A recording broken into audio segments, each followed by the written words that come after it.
Assalamualaikum warahmatullahi wabarakatuh.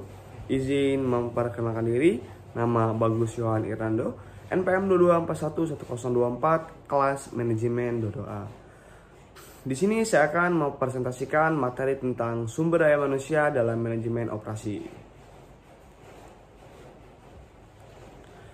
Baik, yang pertama ada konsep dasar manajemen sumber daya manusia atau SDM. Terbagi menjadi 4. Yang pertama ada peran SDM, yang dimana memastikan kebutuhan tenaga kerja terpenuhi sesuai dengan tujuan organisasi. Yang kedua, penilaian kerja, yang dimana menilai dan memantau kinerja karyawan untuk kepentingan perusahaan. Yang ketiga, pengelolaan sumber daya, yang dimana meliputi perencanaan, pengembangan, penggajian, dan pengaturan tenaga kerja. Dan yang keempat, pengaturan hubungan kerja. Selanjutnya ada proses rekrutmen dan seleksi.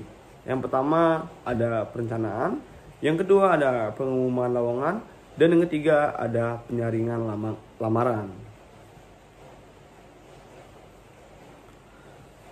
Baik, selanjutnya pelatihan dan pengembangan karyawan. Nah, di gambar di samping ini menggambarkan pengembangan keterampilan, yang dimana pelatihan dapat meningkatkan keterampilan karyawan dalam menghadapi tujuan pekerjaan yang semakin kompleks dan beragam. Gambar yang sampingnya menggambarkan teamwork yang kuat. Pelatih juga memperkuat kerjasama di antara karyawan, menciptakan lingkungan kerja yang harmonis dan produktif.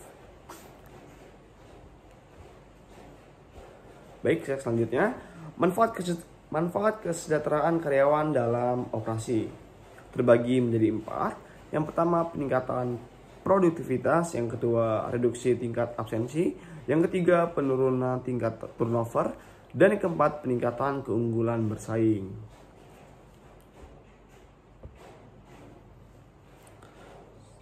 Selanjutnya pengelolaan konflik dan kesejahteraan psikologis. Yang pertama ada penanganan konflik, yang kedua ada perhatian psikologis, menyediakan program kesehatan mental dan dukungan karyawan, memfasilitasi keseimbangan kerja hidup yang sehat bagi karyawan. Slide selanjutnya, peran kepemimpinan dalam manajemen SDM terbagi menjadi 3 bagian. Yang pertama, keberhasilan tim, yang dimana kepemimpinan efektif dapat menciptakan keberhasilan tim yang harmonis. Yang kedua, motivasi karyawan. Kepemimpinan yang baik dapat meningkatkan motivasi karyawan untuk mencapai tujuan perusahaan.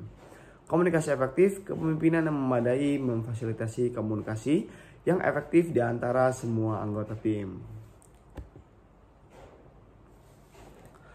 Selanjutnya, peran kepemimpinan dalam manajemen SDM.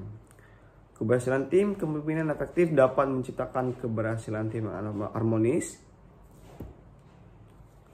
Selanjutnya ada kesimpulan, tantangan dan peluang di bidang manajemen SDM. Dalam menghadapi tantangan di bidang manajemen sumber manusia, perusahaan perlu fokus pada adaptasi teknologi dan inovasi, pengelolaan kesejahteraan karyawan, kepemimpinan yang inklusif, dan penyelesaian konflik secara efektif juga menjadi kunci sukses. Peluang di bidang manajemen sumber daya manusia muncul dan implementasi strategi yang responsif terhadap perubahan pasar, keterlibatan karyawan, pelatihan yang berlanjutan dan meningkatkan efisiensi proses rekrutmen juga dapat memberikan keunggulan yang kompetitif. Baik, itu saja yang bisa saya presentasikan. Kurang lebihnya saya mohon maaf. Saya akhiri, wabillahi taufiq wal hidayah. Wassalamualaikum warahmatullahi wabarakatuh.